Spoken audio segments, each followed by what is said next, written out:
যাদের পেজে এই ভাইলেশন গুলো আছে তারা কিভাবে ভাইলেশন গুলো রিমুভ করবেন। হুম অনেকেই যারা ইউটিউবার আছে অনেকে এই অপশনটি দেখায় না, আজকে আমি সেটা দেখাবো আপনাদেরকে। হ্যাঁ, চলুন এটাকে 3 দিনের মধ্যে ভাইলেশন কিভাবে রিমুভ করবেন। 3 দিন থেকে 4 দিন এর মধ্যে হয়ে যাবে। সো 1 মাস 20 দিন এরকম কোনো সময় লাগবে না, বা 2 মাস কোনো সময় লাগবে না। হুম আমি অনেকে ইউটিউবে ভিডিও দেখছি, দেখার পরে কোনো কাজ হয় না। কাজ না হওয়ার পর আমি অনেক ঘাটাঘাটি করার পরে আমি এই জিনিসটি পেয়ে গেছি। পেয়ে যাওয়ার পর আমি সাবমিট করে আমি একটা অ্যাকাউন্ট, আর একটা পেজ আছিল, এই পেজ থেকে আমি ভাইলেশন রিমুভ করছি।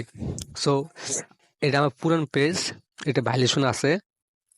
এটাকে আমি কিভাবে ঠিক করছিলাম ওইটা, হ্যাঁ, সেটাই আমি আপনাদেরকে মাঝে শেয়ার করব।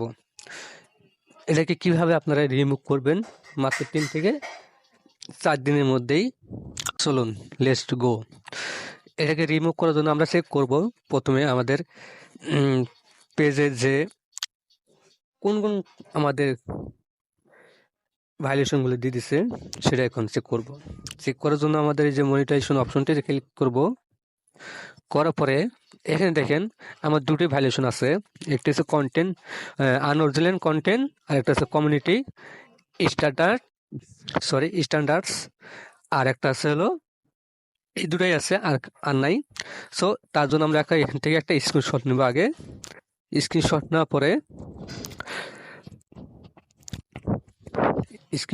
পরে আমরা এখন ব্যাক দিব। ব্যাক দেওয়ার পর এখান থেকে আমরা পেজে প্রোফাইলে যাব। যাওয়ার পরে এই থ্রি ডটে ক্লিক করব। তারপরে যে এই লিঙ্কটা কপি করব, তারপর ব্যাক দিব। এরপরে আমরা যাবো নিচে। যাওয়ার পরে যে হেল্প অ্যান্ড সাপোর্ট নামে যে অপশনটি দেখতে পাচ্ছেন সেখানে ক্লিক করব।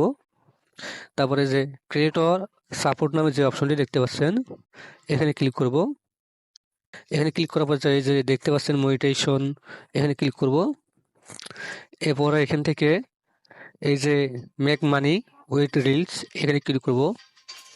এখানে ক্লিক করার পরে যে 3 নম্বর যে অপশনটি দেখতে পাচ্ছেন স্টার্স অন এফবি রিলস, এটাকে ক্লিক করব। করার পর নিচে যাব।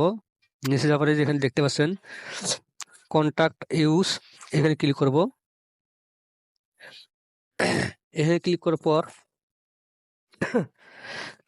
এখানে যে আমরা লিঙ্কটা কপি করলাম আমাদের পেজের যে প্রোফাইলের লিঙ্কটা, সেই লিঙ্কটা এখানে ক্লিক করে এখানে পেস্ট করে দিব। এই যে পেস্ট করে দিব। তারপর এখান থেকে আমরা এই যে লাস্ট এখানে আমরা এটাকে ক্লিক করব।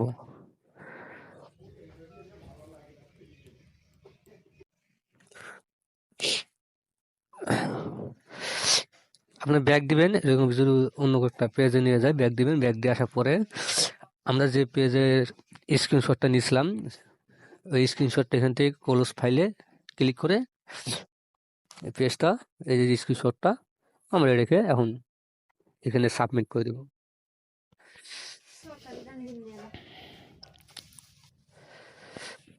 সাবমিট করার পর এখানে সেন্ড করব।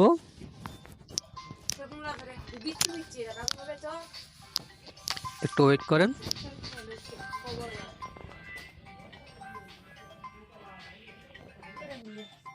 হ্যাঁ, আমাদের হয়ে গেছে কাজ। একটানা 3 থেকে 4 দিন লাইভ করবেন, করার পরে দেখবেন এটা রিমুভ হয়ে গেছে।